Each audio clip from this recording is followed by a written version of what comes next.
Kung titingnan mo lang mula sa labas, hindi mo iisipin na nabubuhay ako sa loob ng pabrikang ito.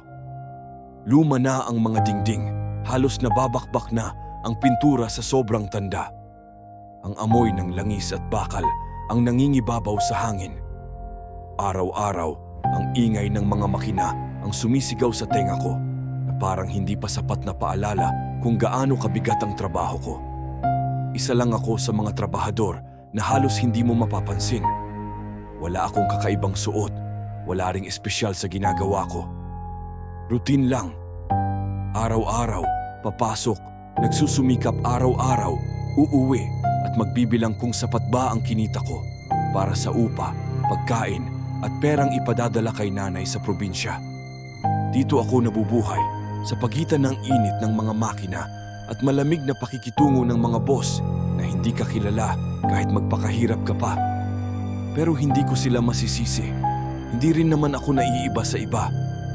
Ganito na talaga ang buhay ng mahihirap na tulad ko. Araw-araw, sinisigurado kong maaga akong nakakapasok sa trabaho. Hindi dahil gusto ko, kundi dahil ayokong mawalan ng trabaho. Alam mo bang minsan, kahit may lagnat ako, kailangan ko pa rin pumasok? Kapag hindi, bawas na agad sa sahod ko at bawas din sa perang pwedeng ipadala kay nanay. Hirap na nga siya sa iniinda niyang sakit. Tapos yung tatay ko naman, kung makakain lang ang alikabok sa taniman, siguro hindi na siya magugutom. Minsan, habang nagkakape kami ng janitor naming si Mang Nestor, napapansin ko kung paano siya nakangiti kahit siguro mas maliit pa ang kita niya kumpara sa akin. Alam mo, iho, sabi niya minsan habang nakasandal sa lumang dingding na parang sasabay na rin sa pagbagsak ng pabrika. Huwag mong pabayaan ang sarili mo. Kung wala ka, paano na sila? Napangiti na lang ako kahit alam kong hindi ko magagawa ang sinasabi niya. Hindi ko napansin na unti-unti na palang nagbabago ang pakiramdam ko. Minsan, pagkatapos ng overtime, bigla na lang akong nasusuka. O kaya naman, parang may mabigat na bagay na nakapatong sa tiyan ko. Pero iniisip ko na lang, baka stress lang o gutom. Hindi ko naman kayang magpatingin sa doktor. Alam mo namang mahal ang check-up. Wala rin akong health insurance, kaya ang tanging gamot ko lang ay pahinga. Pero paano ka magpapahinga kung kailangan mong magtrabaho para mabuhay? Dumating ang araw na hindi ko na talaga kayang itago ang nararamdaman ko.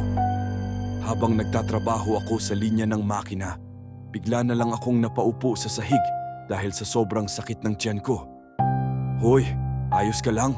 Tanong ng isa kong kasamahan habang nagmamadaling lapitan ako. Tumango na lang ako kahit gusto ko nang sumigaw sa sakit. Pagkatapos ng shift na iyon, kinausap ako ni Mang Nestor. Iho, may kilala akong albularyo sa probinsya namin. Hindi mo na kailangang gumastos ng malaki. Subukan mo lang, baka makatulong, sabi niya habang nakatitig sa akin. Ang mga mata niya puno ng awa at pag-aalala. Hindi ako agad naniwala, pero wala naman akong ibang mapagpipilian kundi yung mungkahi ni Mang Nestor sa akin.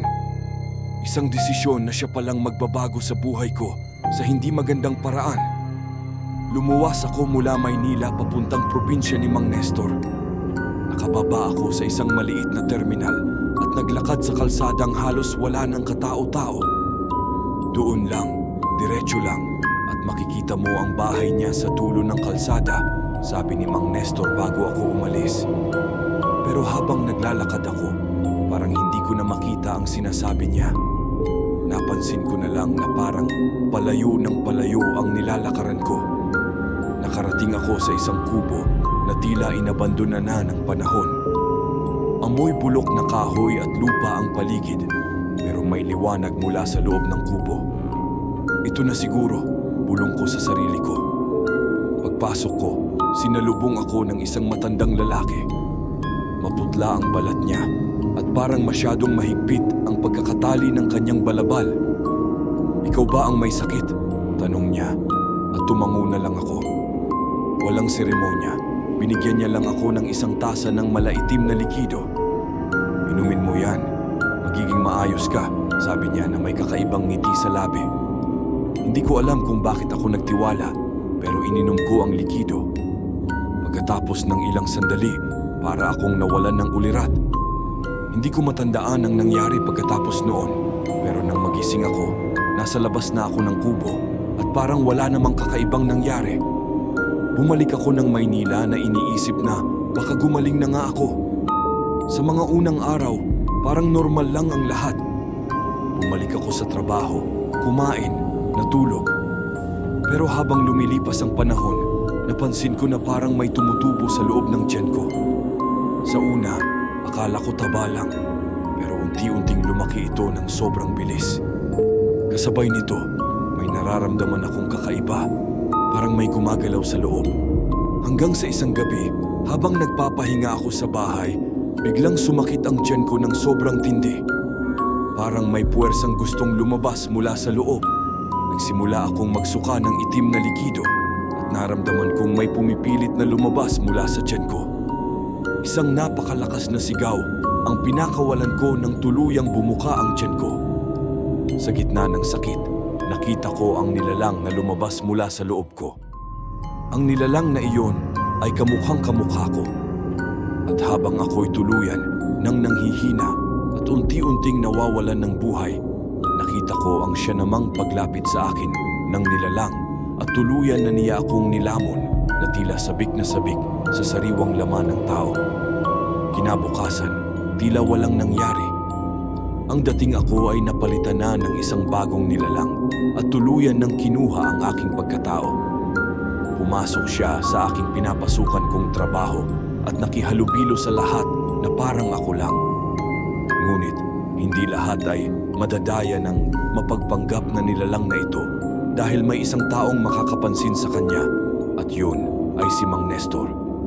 Kinagabihan, lahat ng empleyado na nagtatrabaho sa pabrika ay nakauwi na maliban kay Mang Nestor. At ang di niya alam ay nagpaiwan din ang nilalang na nagpapanggap na ako at mapapansin ito ni Mang Nestor. "Oh, kamusta ka na? Mukhang epektibo yung panggagamot sa iyo ng albularyo na nirekomenda ko sa iyo sabi ni Mang Nestor. Oo, epektibo nga. Sobrang ganda nga ng pakiramdam ko ngayon," ang sagot ko daw sa kanya. Ngunit nang mapatingin si Mang Nestor sa sahig, ay napansin nito na wala akong anino. Doon pinalot ng takot si Mang Nestor at napansin ito agad ng nilalang. Sumigaw si Mang Nestor ng, "Sino ka?"